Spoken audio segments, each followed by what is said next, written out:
আর রহমান এবং আর রহিম হলো আল্লাহ সুবহানাহু ওয়া তাআলার দুটো পবিত্র গুণবাচক নাম। দুটো শব্দের উৎপত্তি রহমা শব্দ থেকে, যার অর্থ দয়ালু। কুরআনের অধিকাংশ জায়গাতে আল্লাহ সুবহানাহু ওয়া তাআলা এই গুণবাচক নাম দুটোকে একসাথে এনেছেন। সূরা ফাতিহার ২য় আয়াতেও আমরা বলি আর রহমানির রহিম। শব্দ দুটো উৎপত্তিগত এবং অর্থগতভাবে এক হলেও কুরআনের ব্যাখ্যাকারক এবং আরবি ভাষাবিদেরা বলেন অর্থগত দিক থেকে একই হলেও প্রায়োগিক দিক থেকে শব্দ দুটো আলাদা অর্থ বহন করে। তারা বলেন আল্লাহ সুবহানাহু ওয়া তাআলা হলেন আর রহমান তথা দয়ালু।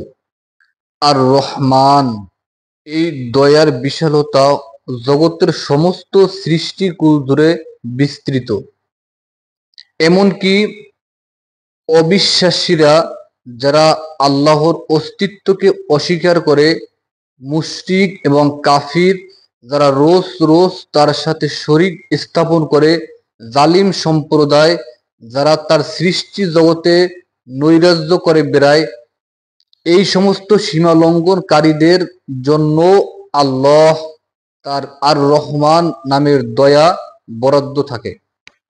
ফলে আল্লাহর অস্তিত্বকে অস্বীকার করার পরও আসমান থেকে তৎক্ষণাৎ আযাব পাঠিয়ে কোনো অবিশ্বাসীকে তিনি ধসিয়ে দেন না।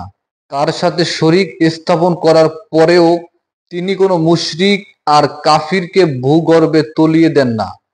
দুনিয়াতে জুলুমের রাজ্য কায়েম করার পরেও মুহূর্তেই কোনো জালিমের জন্য শাস্তি সমেত পাঠিয়ে দেন না কোনো আযাবের ফেরেশতাকে। এত দোষ সত্ত্বেও তিনি তাদেরকে আলো বাতাস, পানি আর অক্সিজেন দিয়ে বাঁচিয়ে রাখেন। তবু তাদের জন্য তিনি রিজিক নির্ধারণ করেন। তবু তাদের জন্য তিনি বন্ধ করে দেন না তার কোনো নিয়ামত। তার আর রহমান নামের কারণেই এই সকল পাপী, অবিশ্বাসী, কাফির, মুশরিক এবং জালিমেরা অবকাশ পায়। তবে এই অবকাশ তাদেরকে ছাড় দেয়া, শুধু ছেড়ে দেয়া নয়।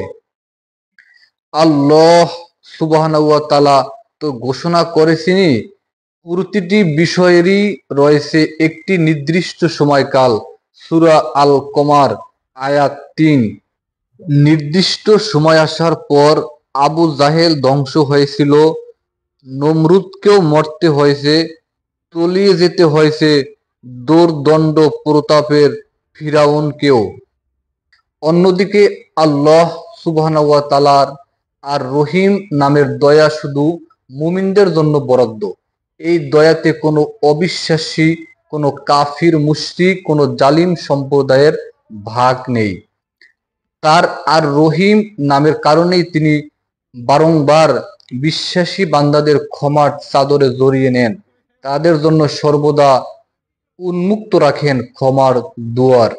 আর রহিম নামের সবচেয়ে বড় ব্যাপার হলো এই, একজন ব্যক্তি যদি ঈমানের সাথে মৃত্যুবরণ করতে পারে, তার শত ভুল আর ভ্রান্তি থাকা সত্ত্বেও জাহান্নামের আযাব ভোগ করানোর পরে কোনো একটা সময়ে আল্লাহ সুবহানাহু ওয়া তাআলা এই আর রহিম নামের দয়ার বদৌলতে মুমিন বান্দাকে ক্ষমা করে জান্নাতে প্রবেশ করাবেন।